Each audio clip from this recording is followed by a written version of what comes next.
मस्त अशा देवपूजेनं दिवाळीच्या कामाची सुरुवात झाली. नाश्त्यासाठी बनवलं होतं तुकडं. इकडं आयुषचं आमच्या किल्ला बनवायचं चालू होतं. बघा आता तो काय म्हणतो. Hi friends.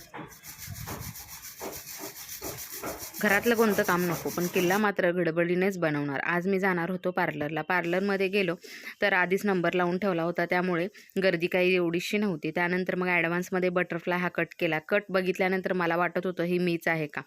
मग काय घरी आलो. घरी आल्यानंतर आपल्या काही कामाला सुट्टी असते होय. मग लगेचच करंज्याचं पीठ मळायला घेतलं.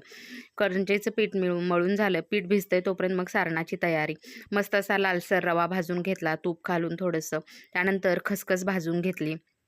खसखस, वेलदोडे आणि साखर मिक्सरच्या भांड्यात बारीक करून घेतलं. नंतर पिठी साखर करून घेऊन सारणामध्ये मिक्स केली आणि आपलं सारण मग तयारच झालं. लगेच मग काय लागलो करंज्याच्या तयारीला.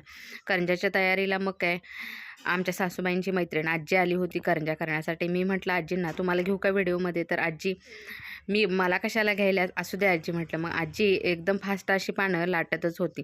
इकडे मी ही करंज्याची पानं लाटून घेतली थोड्या वेळासाठी. इकडे आयुषला बसवलं होतं भरायला आणि आयुषच्या पप्पांना कोरायला. सगळेच अखंड फॅमिली लागली म्हटल्यानंतर करंज्या आज काही राहत नाहीत असंच वाटायला लागलं. बनवून झाल्या करंज्या मग मी इकडे तळायला घेतलं. पसारा जरा इग्नोर करा बरं का, असाच पसारा राहतो कामामुळे.